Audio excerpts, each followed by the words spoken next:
Alors aujourd'hui, je voulais te parler un petit peu des espaces vides que tu as pu voir apparaître dans ton jardin et c'est normal, on est dans une période un petit peu charnière entre l'été et l'automne-hiver. En tous les cas, voilà, tu as peut-être regardé dans ta boîte de graines et tu t'es dit bah ouais d'accord, j'ai des espaces vides mais concrètement j'ai rien à planter.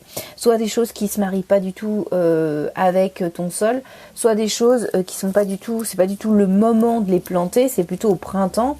Généralement c'est la majorité des graines qu'on a, elles se plantent au printemps. Et donc, lorsqu'il nous manque quelque chose, lorsqu'on se dit, bah voilà, qu'on a un besoin, eh ben, on a tous un peu le même déclic. Aller en jardinerie et c'est normal parce que concrètement il existe un magasin pour chaque besoin, tout est fait pour que tu achètes et voilà les magasins de jardinage c'est un peu comme les magasins de mode, tu vois, ça suit la tendance, ça suit la saison et le problème c'est qu'on a oublié une chose dans tout ce cheminement, c'est le fait d'avoir son besoin d'un côté et d'avoir la solution de l'autre.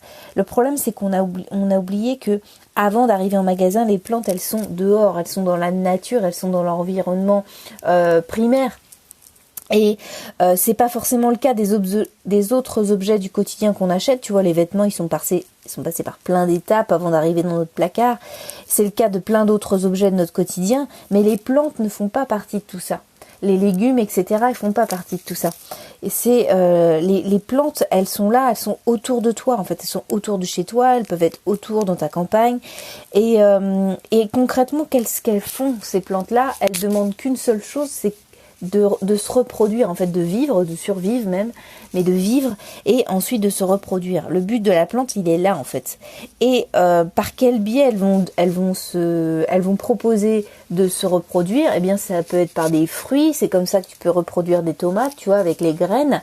Justement, les plantes ont fait depuis des générations des choses attractives pour les animaux et aussi pour pour nous les humains, on est aussi des animaux, mais en tous les cas pour justement qu'on consomme ces fruits qui sont appétants pour nous, qui sont intéressants pour nous, pour justement les emmener ailleurs en fait en les consommant, aller les emmener ailleurs pour que justement de leurs graines de notre consommation de fruits et de graines germe une autre plante derrière.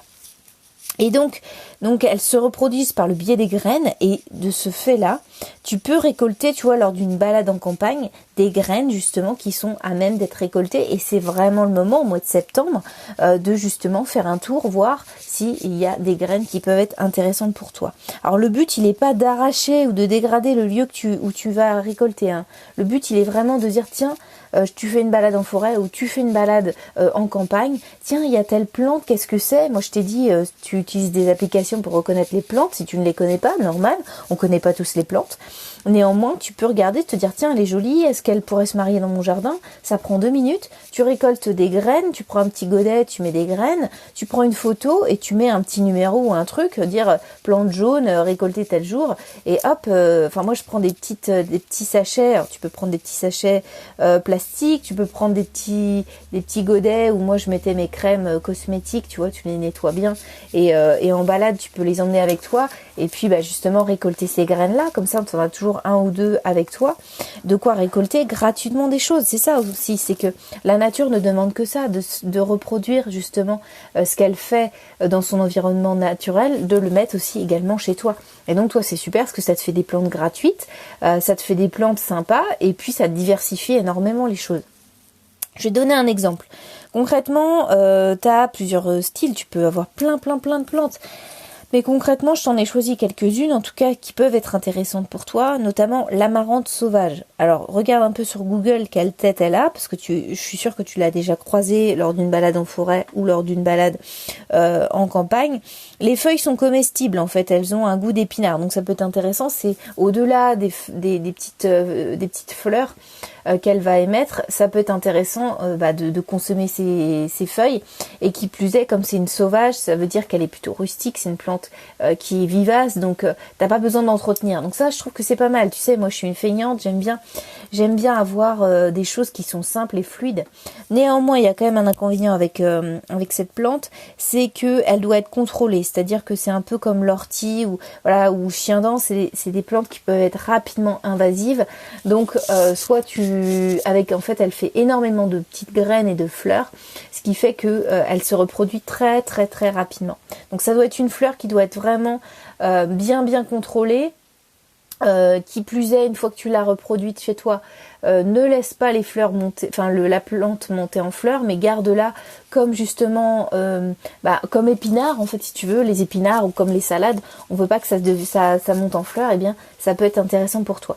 Si tu veux pas t'embêter avec l'amarante sauvage, t'as aussi plein d'autres fleurs intéressantes. Enfin, en tout cas, moi j'ai la consoude que j'ai malheureusement eu la bêtise d'acheter en magasin alors que je l'ai revue peu de temps après. Une fois que tu sais la tête qu'elle a, en fait, c'est une plante qui est hyper intéressante. Notamment, je t'en avais déjà parlé, pour tout ce qui est purin, etc., décoction végétale. C'est une plante un petit peu pharmacie, on va dire. Elle aide énormément les autres plantes à se booster, à justement avoir des purins de qualité. Moi, j'en ai fait un purin l'autre fois et ça marche très très bien. Et c'est une plante un peu multifonction. En plus, elle donne beaucoup de feuilles. Donc si tu as, je vais y arriver, une plante qui a un petit coup de mou, ça peut être intéressant d'arracher une ou deux de ses feuilles, de les mettre en dessous ton paillis, au pied de cette plante qui est un petit peu fatiguée. En tout cas, moi, c'est comme ça que je fonctionne. J'arrache quelques morceaux et en fait, en se décomposant, elle va donner de la nutrition et un coup de boost à la plante qui a un petit coup de mou. Mais en tout cas, voilà, le but aussi, c'est pas de prendre des fleurs. Alors, si tu trouves la fleur jolie, c'est très bien, je veux dire, ça va te donner des fleurs dans ton jardin, donc c'est super. Néanmoins, le but, il est aussi de voir des choses qui sont un peu qualitatives dans ton jardin. Moi, j'aime bien toujours trouver une autre fonction à la plante que je vais insérer dans mon jardin. Donc là, c'est le cas de l'amarante sauvage, puisqu'on peut consommer ses feuilles. C'est le cas également de la consoude qui va servir de boîte à pharmacie pour mon jardin. Ça peut être autre chose. Ça peut être juste des fleurs qui sont intéressantes pour toi, que tu trouves jolies. Mais en tout cas, voilà, les choses sont autour de toi. Il faut regarde autour de toi. Alors peut-être que tu vas pas trouver ton bonheur tout de suite, ou même si tu ramènes qu'une seule variété lors de ta première balade, c'est déjà pas mal, c'est déjà bien. En tout cas, c'est des choses qui vont te coûter 0 €, que ta jardinerie va peut-être pas te proposer parce que justement, c'est des choses qui sont à côté de chez toi et qui sont gratuites. Donc pourquoi se priver? Le but, il est vraiment pas de détériorer ou de dégrader l'habitat dans lequel la plante elle est actuellement, mais vraiment de le reproduire chez toi et de te dire voilà, tiens, là on est en plein soleil, mon jardin il est en plein soleil, cette fleur elle a l'air de bien résister, elle est jolie, elle me plaît bien. Et si tu trouves sur Google ou autre, en te renseignant un peu, d'autres qualités, d'autres intérêts pour cette plante, bah écoute, t'as tout gagné, c'est super. En tout cas, voilà, là aujourd'hui, je te laisse réfléchir à la future balade que tu vas pouvoir faire samedi ou dimanche et réfléchir à quelle plante tu pourrais semer justement dans ces trous qui vont apparaître pour les prochaines semaines, septembre, octobre, où justement tu vas te retrouver avec moins de récoltes de tomates, moins de récoltes de légumes, et donc il va falloir combler avec des plantes, autant que ce soit toi qui les choisisses et non pas que ce soit la nature qui les choisisse, mais plutôt des choses que toi t'arranges, et puis des petites choses qui sont sympas, parce que c'est toujours agréable de regarder un jardin qui a des couleurs qui sont intéressantes pour toi. Et puis voilà, si comme je te dis ça peut être multifonction, écoute, pourquoi se priver. Voilà ce que j'avais à te dire aujourd'hui, j'espère que ça a pu t'aider. En tout cas, si tu veux d'autres conseils, etc., je t'invite à t'abonner sur SoundCloud et sur YouTube. Moi, je te retrouve demain pour un nouveau podcast. Tous les matins, je publie un nouveau podcast, donc si tu veux rien louper, abonne-toi. Tu peux liker ce podcast, en tout cas, et tu peux m'envoyer un mail si tu veux, gojardin@gmail.com. N'hésite pas à m'envoyer tes demandes. Si tu as des problématiques dans ton potager, je suis tout oui. Et je te retrouve demain. Allez, salut, bonne journée.